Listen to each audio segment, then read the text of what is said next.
Welcome to Old Iron Machine Works. In this video, I will have a couple projects going on.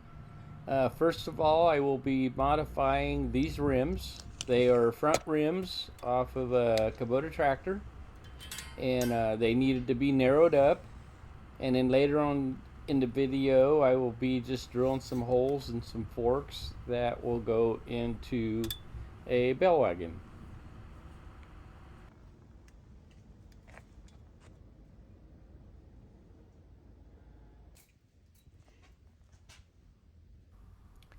Here I will be using my large 18-inch 6-jaw chuck on my big lathe, and I'll have to unbolt the top jaws and flip them opposite direction and bolt them back down in order to grab the rim.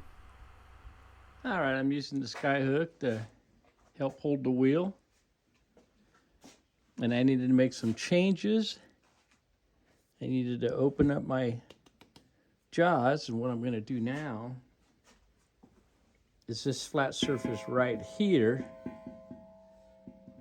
is going to come up against here, and then the outside edges are going to grab the rim right out along this area. What I need to do is machine that weld out. Once I machine the weld out, these centers need to actually flip over, and the rim needs to move in 2 inches. But anyway, I have just enough clearance now to get in and tighten it up.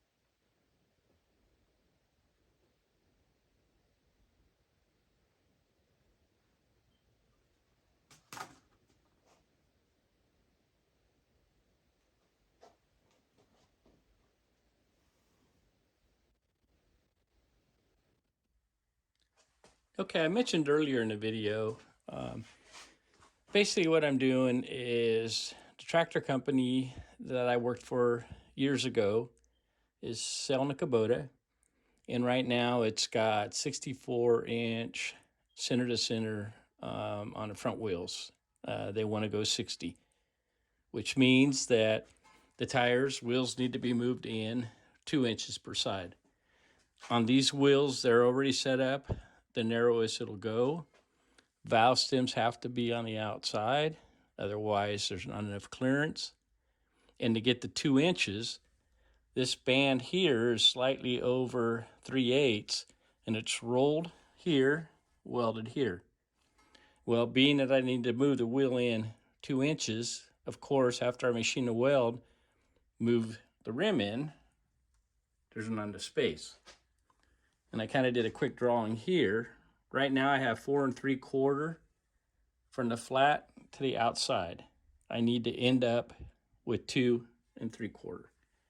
So once I machine the weld off, which is right here, these will need to be flipped over in order for me to slide the rims in and still have material to weld.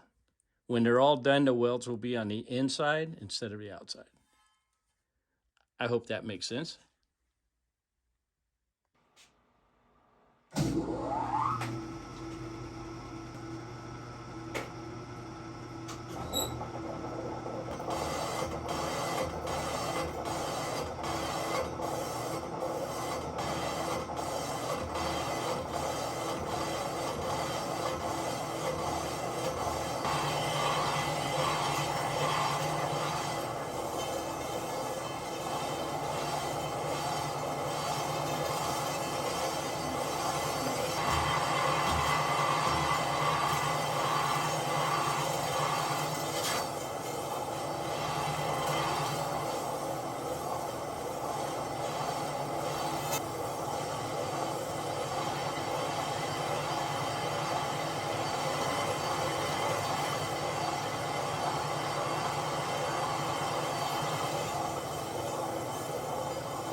Here I'm just checking the depth of the cut. What I do not want to do is get too much into the rim. I'll go up to the rim wherever it starts to touch the rim, and once I knock the centers out, then I'll just have to hand grind. If I just keep taking material off the rim, it'll definitely weaken it.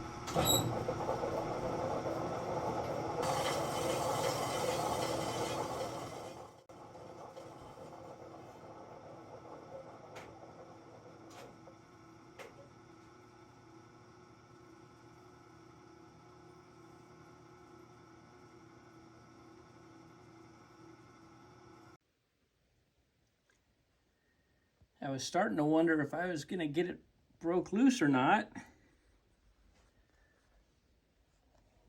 Got a block and my little sledge. And I finally popped it loose.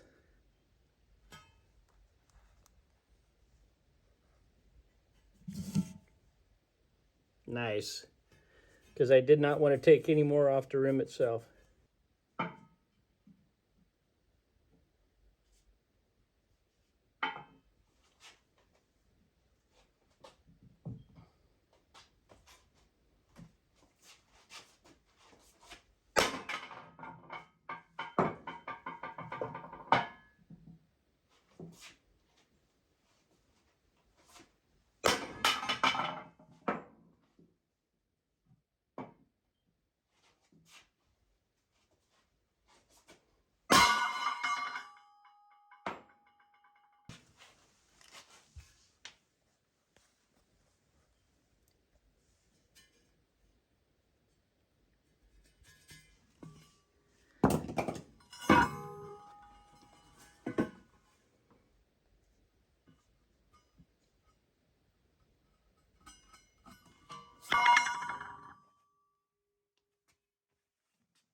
Here just grinding the weld off and then grinding up to where the new weld's going to go.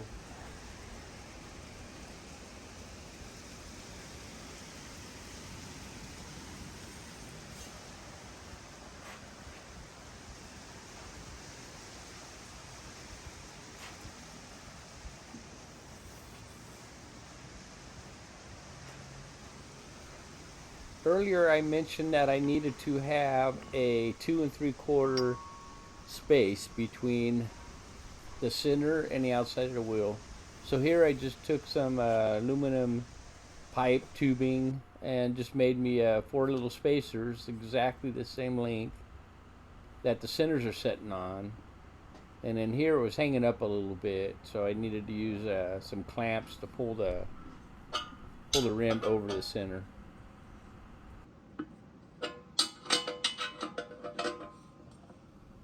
I was trying to drive it down with a block of wood and a little hand sledge, but I finally decided to use the clamp.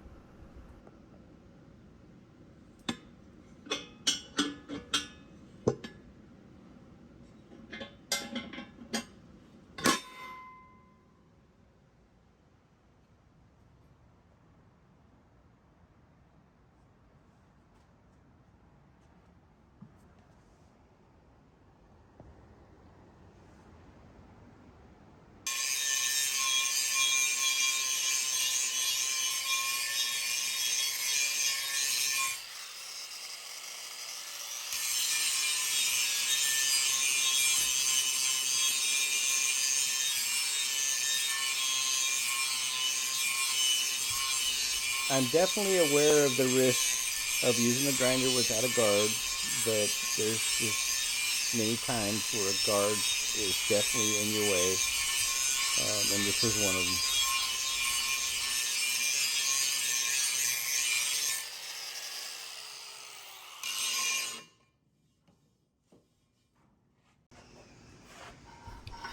Here I got the wheel tacked up and I got it flipped over, and now I just got a straight edge running across it, and just seeing how true it is.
Here I'm back at the tractor dealership to see how the wheels came out. They took care of painting them, and this is the tractor right here.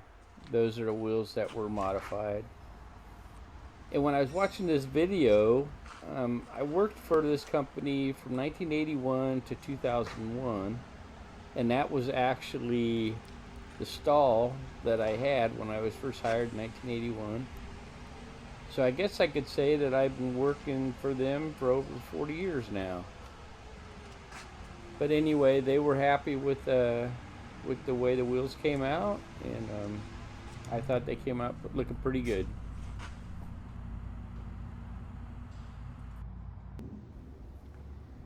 Alright, what you're looking at right here is a hay buggy, or a hay stacker, or several names. But those forks that were on the end of the one you were just looking at, this particular brand new one, the forks did not get drilled. those holes right there, you have a series of holes there, and then you have a series of 4 holes on the other end, and you can actually adjust them depending on where you put the bolt. Well, the factory, I don't know if it was a Friday or what happened, but they missed it. So to kind of give you more of an idea of what exactly they do, I found this clip on YouTube, and it just kind of gives you a little more idea on what exactly these do and the purpose of the forks.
Okay, rather than New Holland sending another set of forks, um, they actually sent a drawing and they said have somebody go ahead and do it, and they'll reimburse them.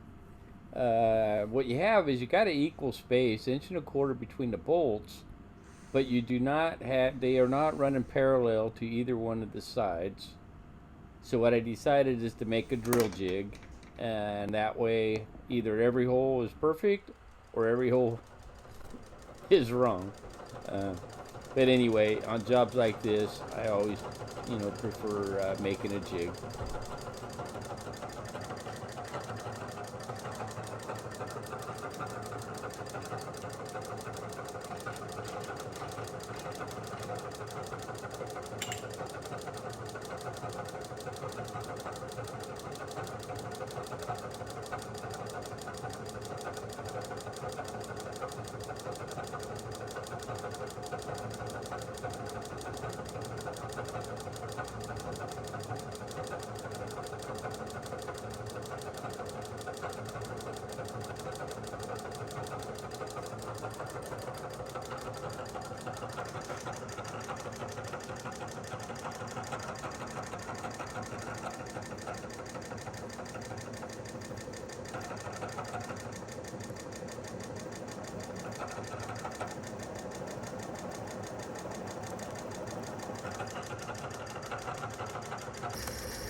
Okay, I took one of the forks that they had that was a factory one that was drilled, and kind of compared it to the drawing to make sure that the drawing was correct, first of all.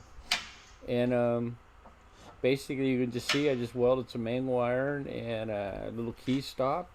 And now all I got to do is just take it, clamp it to the other ones, and drill the holes.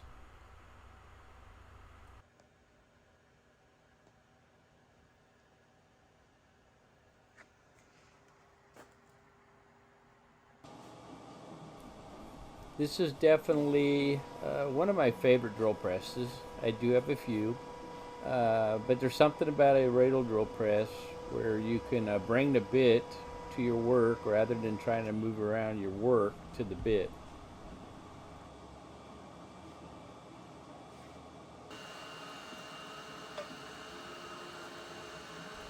With the jig, I'm running a 41/64 drill bit, no pilot hole, and that particular bit right there, it's been sharpened way too many times, and it just wasn't cooperating very well.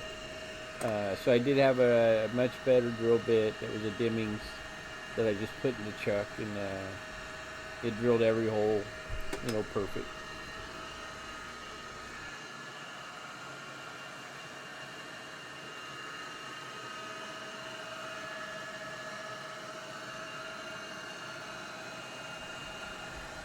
Here I just got the clamping the one side down, and then the angle piece, I wanted to make sure that flat surface was parallel to the holes that I'm drilling. So then I just clamped it over to it, and then you could just see the clamp holding the drill jig and the bar between the welder and my phase diverter.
Sacramento, many continue to mourn the victims of the mass shootings in Monterey Park.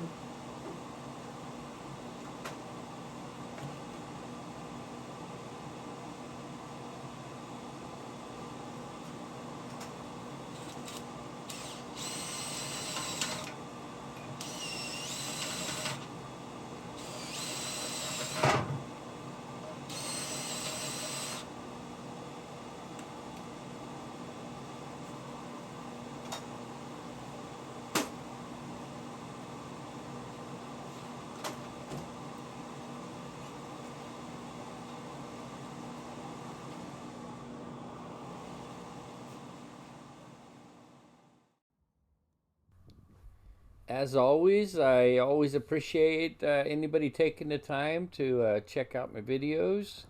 And if you're not a subscriber and you like this content, hit the subscribe button. Thumbs up and comments are always appreciated. Thanks for watching.